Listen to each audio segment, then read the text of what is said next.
What up, dude? Guys, girls, dudettes, whatever.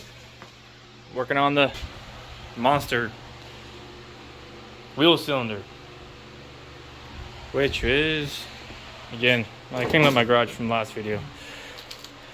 Boom. I believe it's pissing brake fluid and making my brake pedal very spongy, and it's not allowing it. There's the part number. It's not allowing me to bleed my brakes correctly, and its brakes are safe. At least I think they're safe. I have no idea.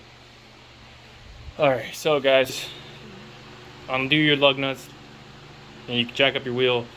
Again, there's 7/8, and I've already cracked mine loose, because who wants to watch that, right?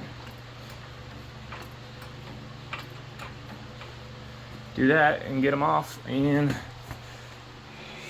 I'll show you what to do next. And that is why I think it's my wheel cylinder. I sure hope it's not my actual seal. I'll know more once we get the drum off. But in reality, if you guys don't know, here's your brake line, here's your brake bleeder. That's it. That's what holds it on. Well, there's little nuts, right? Sorry. It's too little. They feel like 8s, might be 10s. But that's it. This, beat it off with a hammer. Release your e-brake.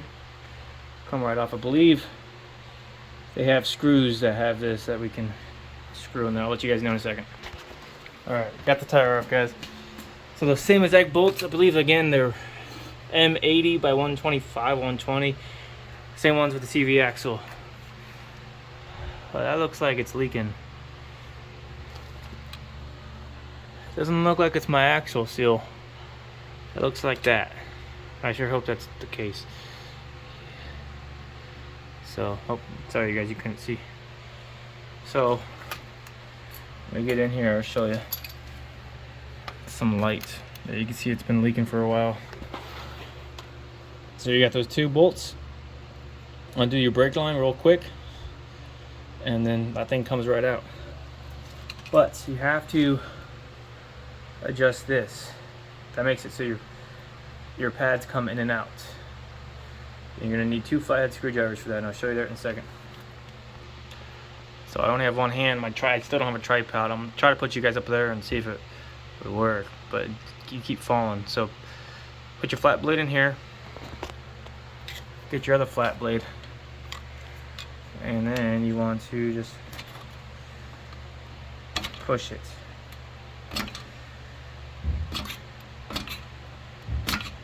It's going to be very time consuming, because what you're doing is you're pushing the pad out and pad out. So let me get back to you guys when that's done. Alright, once you got it loose enough where you can just get it in there, undo those 2. It should be 10s.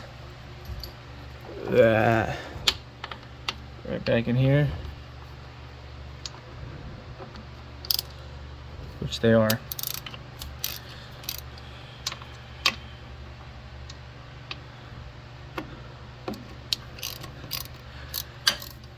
And undo that brake line.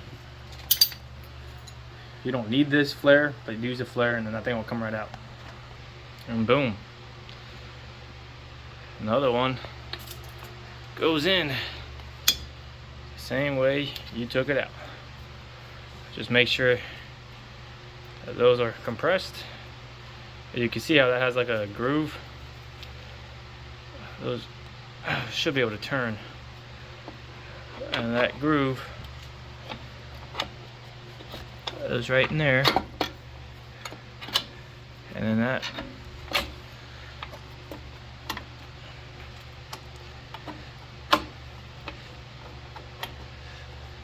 goes like that. Alright, I gotta get 2 hands so I can hold this, but you get the idea. Alright guys, so once you get it in there, and like I said, those nipples are adjustable. You don't worry about doing that, because that's self-adjusting, so you don't have to redo that. So I got your 2 10s in there. Now you just gotta get that thing down there. It goes on the bottom. Your new bleeder screw will go up top. Much easier than anybody and their brother probably thinks. Hardest part is you got to really get that brakes, and you're pretty much by yourself, unless you got a great wife and her daughter or son that can help you push it. I got both, but unfortunately, wife's at work and kids are being kids at the moment. So make sure you clean up all that. I mean, you can see it doesn't look all oily anymore like it did. So the reason why you guys want to clean it is, number one reason is so you know you fixed it. Because if you didn't clean it, and how do you know it's not an axle seal? I doubt mine's an axle seal, but every truck is different. This is usually the first diagnostic when you see oil residue on the back of the hub. So keep that in mind. You know, when you guys are doing your oil changes and you guys are looking around your truck and you see that, that's how I found mine. I've been trying to bleed my brakes for like 2 years on this thing, and all I get is air pockets, and it's just a soft puddle. Every once in a while it's hard, every once in a while it's soft. I was like, oh, there's got to be an air pocket. Well, that's what caused that. It's going to suck air if it's leaking, so keep that in mind. But anyway, got that far.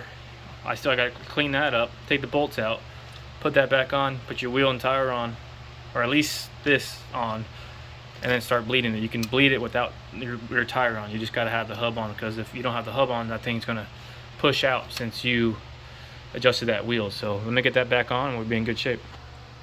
Alright, I'm going to bleed my brakes before I put my tire back on. So duly noted, I should have caught it when I was undoing it. So you undo, to get your brake cylinder out, you turn that wheel downward. Hope that makes sense.